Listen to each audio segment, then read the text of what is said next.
در حقیقت جستجو سرکار کی ہے، طریقت در حقیقت جستجو سرکار کی، اور شریعت ان کے نقش پا پہ مٹ جانے کا نام ہے۔ طریقت در حقیقت جستجو سرکار کی اور شریعت ان کے نقش پا پہ مٹ جانے کا نام، عاشقوں کے دین میں ہے زندگی قرب حبیب، عاشقوں کے دین میں ہے زندگی قرب حبیب، موت ہے محبوب کی محفل سے اٹھ جانے کا نام، عاشقوں کے دین میں ہے زندگی قرب حبیب، موت ہے محبوب کی محفل سے اٹھ جانے کا نام، اٹھ جانے کا نام۔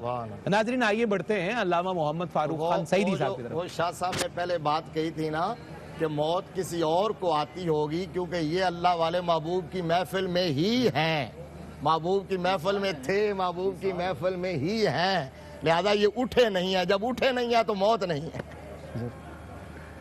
جناب ڈاکٹر حامد فاروق صاحب کے خدمت میں حاضری دے کے پھر آگے بڑھتے ہیں۔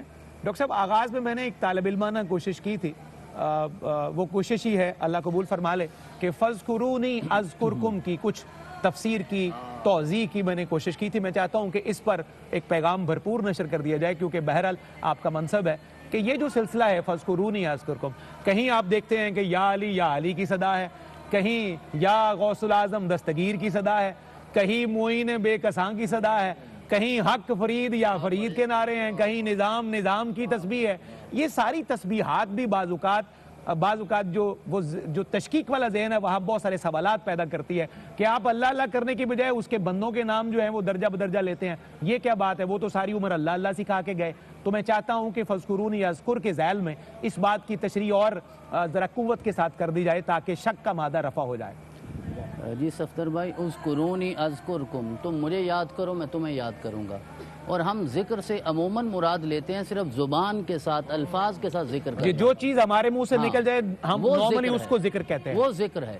لیکن حضرت امام فخر الدین الرازی ارشاد فرماتے ہیں کہ اصناف العبودیت ثلاثۃ اقسام، کہ عبودیت کی جو صنف ہے نا اس کی 3 قسمیں ہیں۔ ارشاد صرف ذکر زبان سے نہیں ہوتا، اقرار باللسان بھی ہے، تصدیق بالقلب بھی ہے، اور عمل بالجوارح۔ واہ واہ، جو حضرت نے ارشاد فرمایا نا، شریعت ہے، طریقت ہے، معرفت ہے، حقیقت ہے، یہ ساری چیزیں ہیں، مختلف عنوانات کے ساتھ اسے بیان فرمایا گیا۔ یہ آیا مبارکہ الذین یذکرون اللہ قیاما وقعودا وعلی جنوبہم ویتفکرون فی خلق السماوات والارض۔ حضرت ارشاد فرماتے ہیں تفسیر کبیر میں کہ اقرار باللسان بھی ہے، تصدیق بالقلب بھی ہے، عمل بالجوارح۔ اس آیت کو سامنے رکھیے، الذین یذکرون اللہ، جو لوگ اللہ کا ذکر کرتے ہیں، اس میں اشارہ ہے عبودیت اللسان کی طرف، زبان کی عبودیت کی طرف یہاں اشارہ کیا جا رہا ہے۔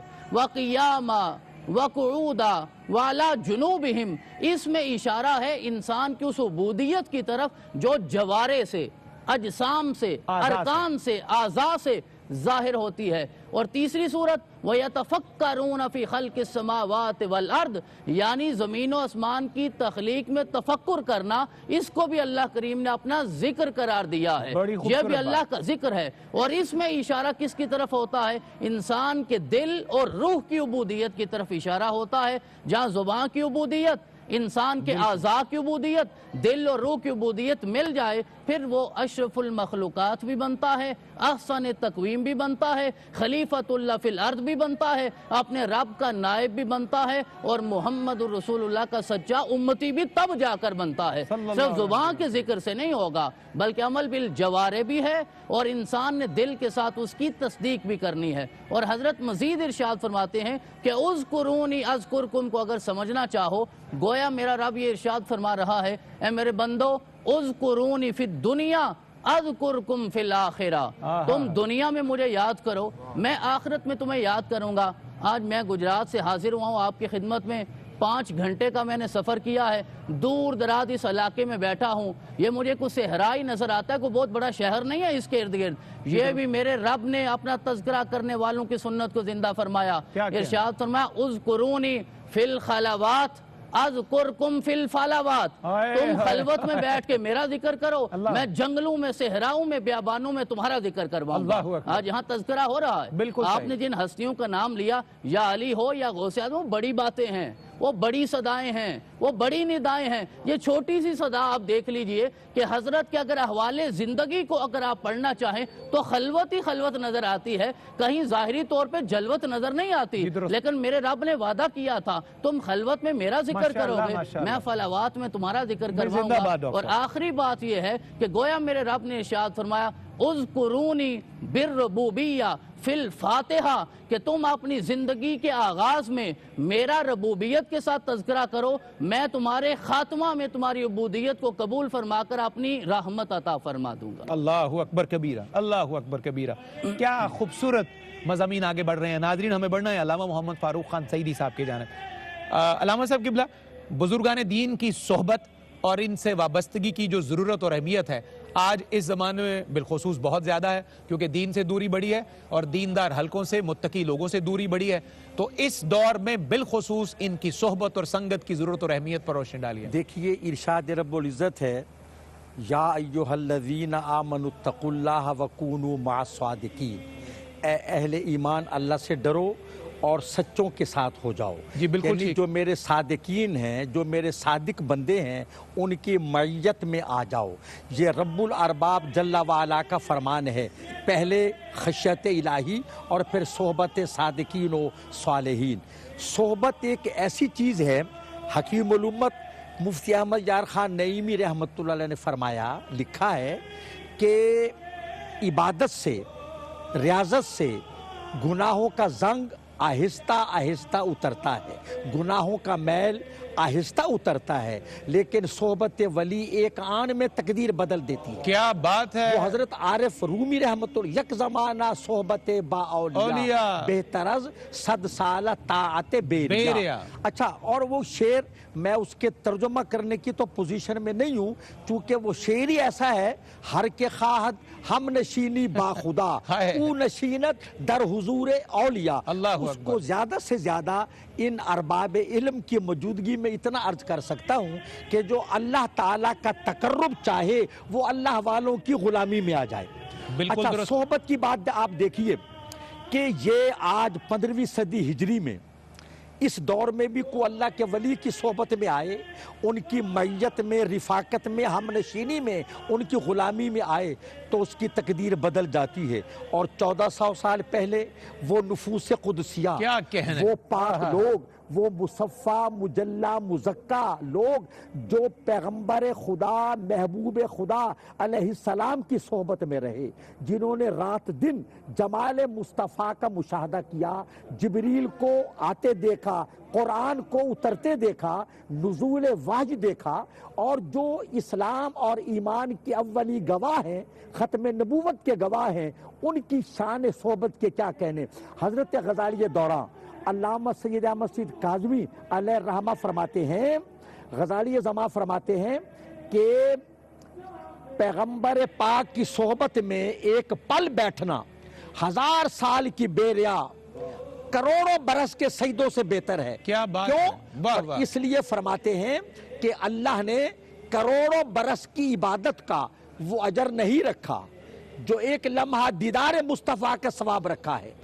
دیکھیں، نظر ایمان سے مصطفیٰ کریم کو دیکھنا، ایک لمحہ کوئی اور عبادت دامن میں نہ ہو، حالت ایمان میں پیغمبر خدا کو دیکھنا، ان کی صحبت میں بیٹھنا کروڑ سال کی عبادت سے بہتر ہے۔ اور یہ وہ عبادت ہے جس میں صحابہ کرام کے سوا کوئی شریک نہیں ہے، کہ صحابی عبادت خدا سے نہیں بنتا، صحبت مصطفیٰ سے بنتا ہے۔ آج کے دور میں اولیاء کرام کی صحبت سے تزکیہ نفس، ابھی ہمارے قابل فخر علماء کرام مشائخ اعظام نے بتایا، خانقاہ، آپ نے بھی اشارہ کیا، خانقاہ سنگ و خشت کی عمارت کا نام نہیں ہے، بڑی قیمتی بات، چار دیواری کا نام نہیں ہے، کسی قبر مزار کا نام نہیں ہے، بلکہ تزکیہ نفس، تصفیہ باطن، شریعت و طریقت کی تربیت کے مجموعے کا نام ہے۔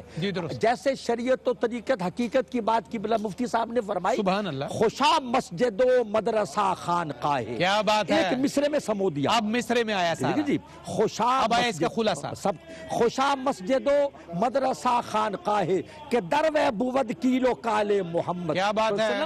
تو یہ ہماری مساجد، ہماری خانقاہیں، ہمارے مدارس دراصل ایک ہی منزل کے مختلف راستے ہیں۔ اور دوسری بات یہ دیکھیے محسن صاحب کہ اولیاء کرام جو ہیں وہ بے شک وارثان نبوت ہیں، علماء بھی اولیاء بھی۔ بات ظاہر صاف کرانا، تزکیہ بدن کرانا یہ علماء کا کام، اور دل کو اللہ سے ملانا یہ اولیاء کا کام۔ ماشاءاللہ یہ دونوں ایک ہی ہیں، شریعت اور طریقت میں کوئی تضاد نہیں۔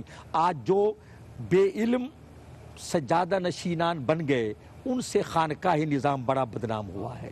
میراث میں آئی ہے انہیں مسند ارشاد، زاغوں کے تصرف میں عقابوں کے نشے میں۔ سلامت رہیے علامہ صاحب، بہت قیمتی پیغام نشر کیا ہے، بالخصوص خانقاہ کے حوالے سے ہمارے بزرگوں نے بتایا تھا اگر سادہ لفظوں میں پوچھنا ہو تو خانقاہ جو ہے وہ مسجد کا نام ہے، خانقاہ مدرسے کا نام ہے، اور خانقاہ لنگر خانے کا نام ہے۔ یہ تین بنیادی بڑے ستون خانقاہ کے شامل ہیں، جہاں یہ شامل نہیں ہے وہاں خانقاہ کی تکمیل نہیں ہو پاتی۔ اللہ کرے کہ ہمارے سینے وہ اپنی رحمت سے کھول دے اور اس پیغام کو ہمارے دل قبول بھی کر لیں اور عمل کے لیے رستہ آسان ہو جائے۔ یہاں آج کی اس خصوصی مذاکراتی نشست میں ایک مختصر آپ کا ایک دفعہ پھر خیر مقدم ہے۔ حضرت پیر سید خالد ظفر کدوئی چشتی نظامی رحمۃ اللہ علیہ کی عرس مبارک کی 3 روزہ تقریبات کا یہ سلسلہ ہے۔ پیر محل ٹوبہ ٹیکسن پنجاب سے پوری دنیا کے ناظرین اس مبارک نشست میں ہمارے ساتھ ہیں۔ اہل اللہ کی تعلیمات، اللہ کے کریم نجیب نفیس بندوں کی تعلیمات آپ تک پہنچانے کا سلسلہ ہے۔ آج کی یہ نشست ہمارا وسیلہ بن رہی ہے۔ ہمیں بڑھنا ہے مفتی محمد طاہر تبسم قادری صاحب کی جانب۔ مفتی صاحب قبلہ، ابھی خانقاہ کا ذکر ہوا، خانقاہ کے لوازمات کا ذکر ہوا، میں فقیر نے بھی مسجد، مدرسہ اور لنگر خانے کی بات کی، تو ہمیں یہ جاننا ہے ڈاکٹر صاحب کے پچھلے سوال سے متصل ہونے کے لیے ذکر کی بات کی تھی، تو یہ اللہ رب العزت کا ایک ایسا خوبصورت انعام ہے خانقاہوں پر کہ یہاں جسم کی غذا بھی دستیاب ہوتی ہے لنگر کی صورت میں، اور روح کی غذا بھی اویلیبل ہے ذکر کی صورت میں۔ گویا یہ جسمانی اور روحانی غذاؤں کا مرکہ ہوتا ہے جس کو ہم خانقاہ کہتے ہیں۔ کیا فرمائیے گا اس بارے میں؟ دیکھیے صفدر صاحب، ایک تو جو فقیر نے سم اف کیا ہے ہماری پوری گفتگو کو، جتنا آسان لفظوں میں آپ نے سمجھایا ہے وہ بہت شاندار ہے، بندہ نوازی اللہ کریم قبول فرمائے۔ جو آپ نے بالکل شارٹ انداز میں کہہ دیا نا کہ 3 چیزیں مرکزی حیثیت رکھتی ہیں، مسجد، مدرسہ اور لنگر خانہ۔ اب اس کے اندر یہ بات سمجھنے کی ہے کہ نبی رحمت صلی اللہ تعالیٰ علیہ وآلہ وسلم کی بارگاہ میں جہاں قرآن کی تعلیم، جہاں کتاب و حکمت کی تعلیم اور تزکیہ نفس ہوتا تھا، صحابہ اکرام رضوان اللہ تعالیٰ علیہم اجمعین وہ ایک کمپلیٹ مبلغ، کمپلیٹ ہادی، کمپلیٹ رہنما۔ اب میں کہنا یہ چاہتا ہوں کہ اس کے اندر جو سفر شروع ہوتا ہے معرفت کی طرف، طریقت کی طرف، روحانیت کی طرف، وہ اس کی بنیاد علم ہی ہے۔ جی درست، دین کا ضروری اور بنیادی علم، اس کے بغیر وہ سفر شروع ہی نہیں ہوتا۔ جی بالکل، طالب العلم فریضۃ علی کل مسلم اس لیے کہا گیا۔ اب نبی رحمت صلی اللہ علیہ وسلم کے ایک صحابی ہیں حضرت ابو ذر غفاری رضی اللہ تعالیٰ عنہ، آپ جانتے ہیں بڑے زاہد اور زہد و ورع کے حوالے سے اپنا ایک منفرد مقام رکھتے تھے، اور حضور کے محبوب صحابی ہیں۔ اور ایک دن نبی رحمت صلی اللہ علیہ وسلم نے بلا لیا اور بلا کے ان کو مخاطب ہو کے فرمایا، یا ابا ذر لان تغدوا فتعلم آیۃ من کتاب اللہ خیر من ان تصلی 100 رکعۃ ولان تغدوا فتعلم بابا من العلم اومل به ولم یعمل خیر من ان تصلی 1000 رکعۃ۔ اللہ فرمایا ابو ذر اگر تو صبح اٹھے اس حال میں کہ تو قرآن کی ایک آیت سیکھ لے، یہ تیرے لیے 100 رکعت نماز نفل ادا کرنے سے بہتر ہے۔ اور اگر تو صبح اس حال میں کرے کہ تو دین کا پورا چیپٹر، پورا لیسن، پورا میسج، کوئی ایک مسئلہ پورا جان لے، سیکھ لے، عمل کیا یا عمل نہیں کیا، فرمایا عمل کرنے کا اجر الگ سے ہے، صرف دین سیکھنے کا یہ کمال ہے کہ وہ تیرے لیے 1000 رکعت نماز نفل ادا کرنے سے بہتر ہے۔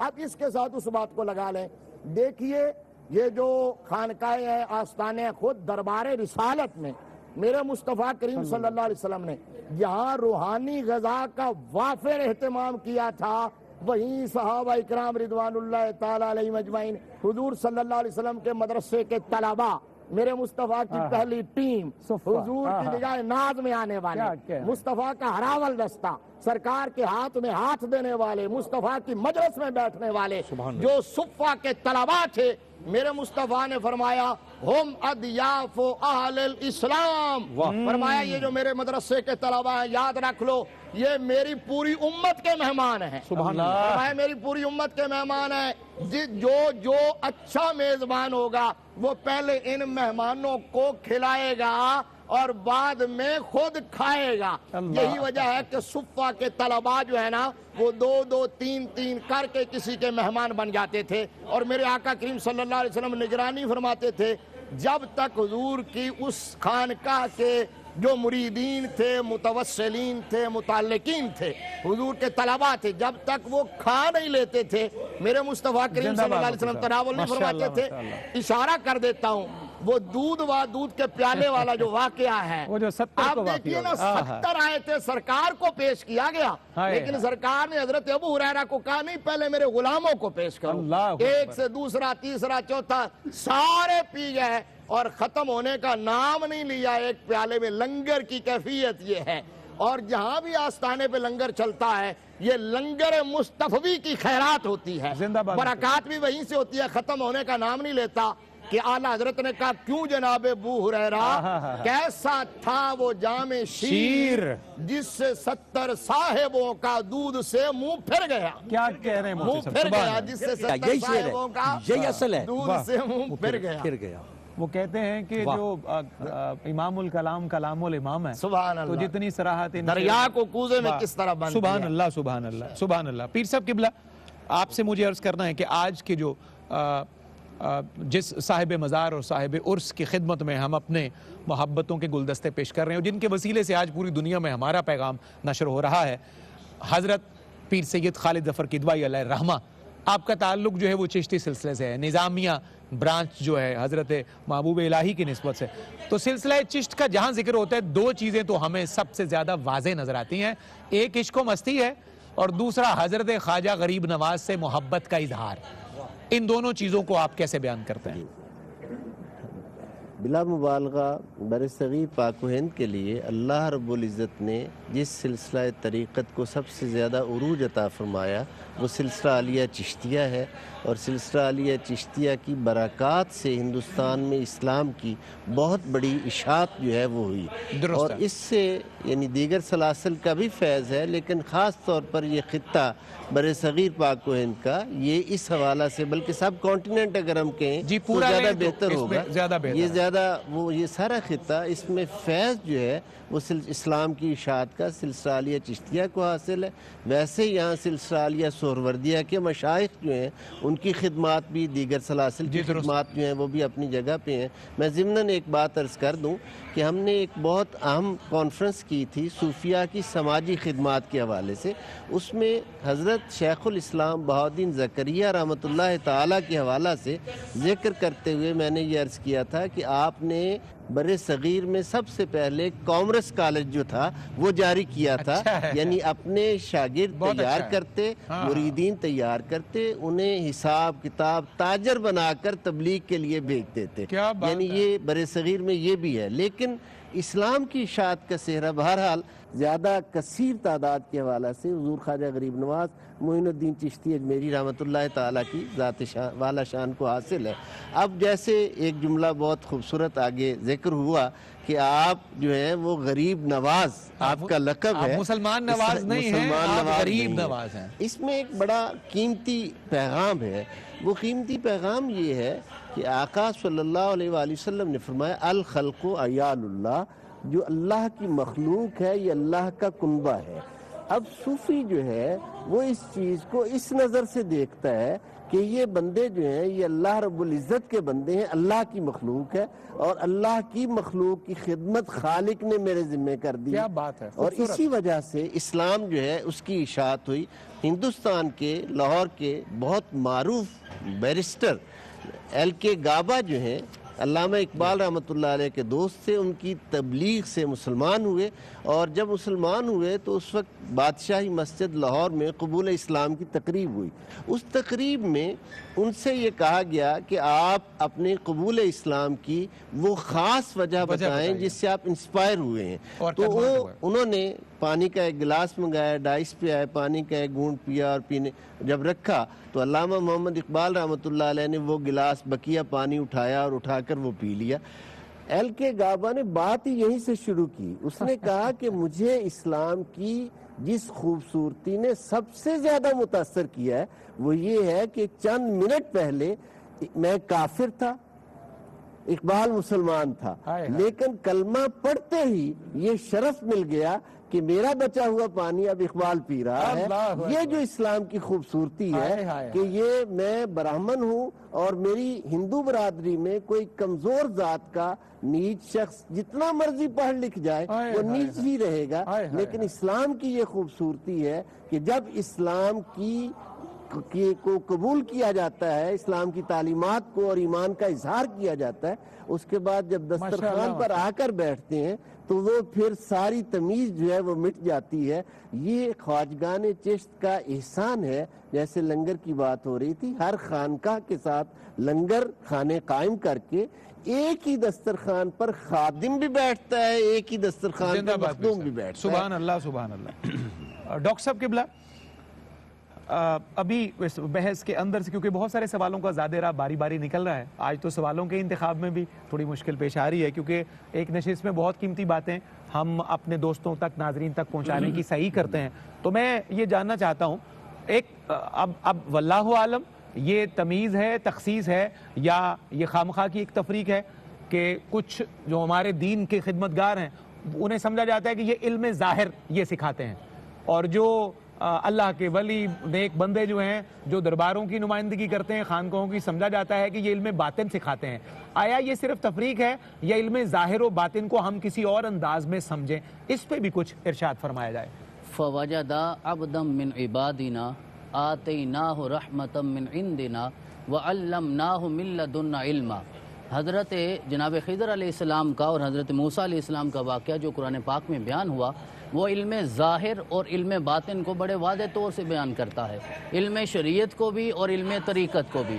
مسئلہ یہ ہوتا ہے کہ بعض اوقات ویسے تو ہمارے اولیاء جو بر صغیر میں ہمارے سامنے موجود ہیں, جن کے احوال ہمارے پاس دستیاب ہیں, حضرت داتا گنج بخش علی عثمان حجویری رحمۃ اللہ تعالیٰ علیہ, آپ کی حیات طیبہ اگر ہم پڑھیں تو لگتا ہے کتنے سال آپ نے تعلیم حاصل کی ہے, ظاہری تعلیم بھی, جسے ہم علم ظاہر کہتے ہیں, یہ صرف سمجھانے کے لیے ہوتا ہے. لیکن میرا رب دینا چاہے نا, ہوتا وہ ظاہر کا علم ہے, لیکن اپنے محبوب کی شان امیت کا صدقہ عطا فرماتا ہے. یعنی وہ امی ہونے کی جو شان ہے میرے رسول کی کہ ظاہری طور پہ آپ نے زانوِ تلمذ کہیں طے نہیں کیا, اس طرح میرا رب اس شان کے ذریعے کسی کو دینا چاہے تو وہ بھی عطا فرما دیتا ہے. بالکل وہ قادر ہے.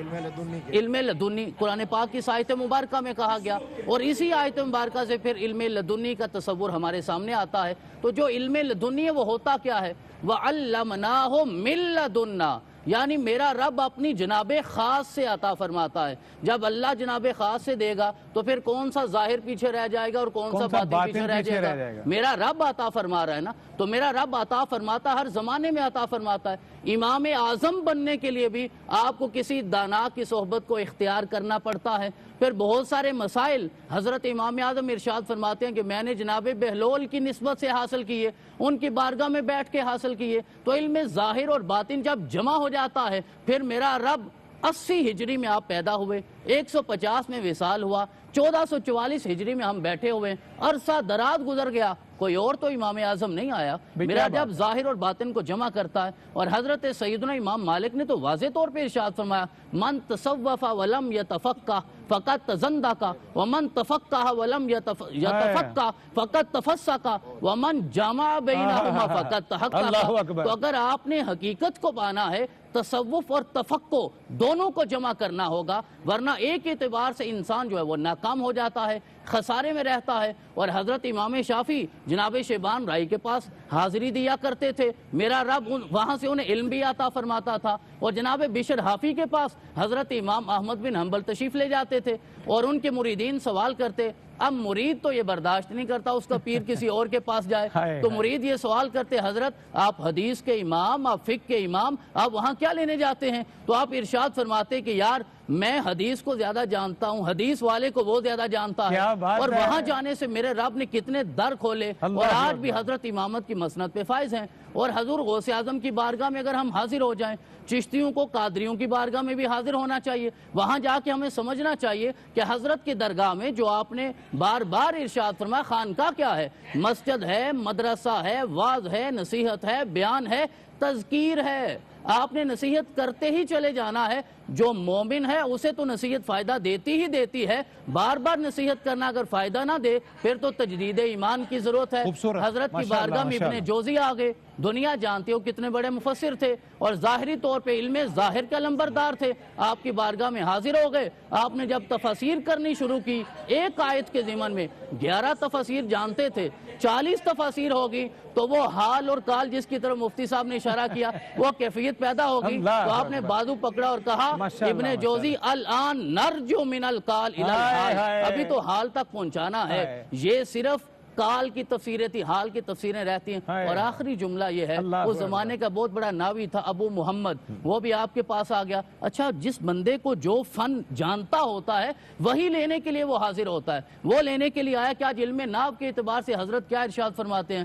آپ نے موت و حیات کا فلسفہ بیان فرمایا۔ اب وہ پریشان ہونے لگے، آپ نے دل پہ ہاتھ مارا، آپ کہنے لگے آج تک جو ضرب یضرب تم نے کیا ہے نا وہ بدن کی ضرب ہے، آج جہاں آئے ہو میں تیرے قلب کو ضرب لگاؤں گا، تیرے دل کو زندہ کروں گا۔ تو علم ظاہر اور باطن یہ دونوں ایک ہی چیز ہیں، لیکن ظاہری طور پہ آج یہ تقسیمات ہو گئی ہیں۔ جہاں بھی میرا رب اسے آج جمع فرما دے، یقیناً وہ صاحب عرس بھی ہوتا ہے، اللہ کا ولی بھی ہوتا ہے، اور یقیناً خانقاہ کا حقیقی وارث بھی وہی بنتا ہے۔ زندہ باد ڈاکٹر صاحب، کیا خوبصورت سم اپ کیا ہے۔ ہمیں جانا ہے وقفے سے پہلے اس دعا کے ساتھ کہ اللہ ہمیں علم نافع نصیب فرمائے۔ مختصر سا ایک وقفہ حائل ہے، انشاءاللہ روشنی کا اجالے کا یہ سفر جاری ہے اور اس کی ترسیل انشاءاللہ آپ کے گھروں میں بیٹھے بھی آپ تک ہوتی رہے گی۔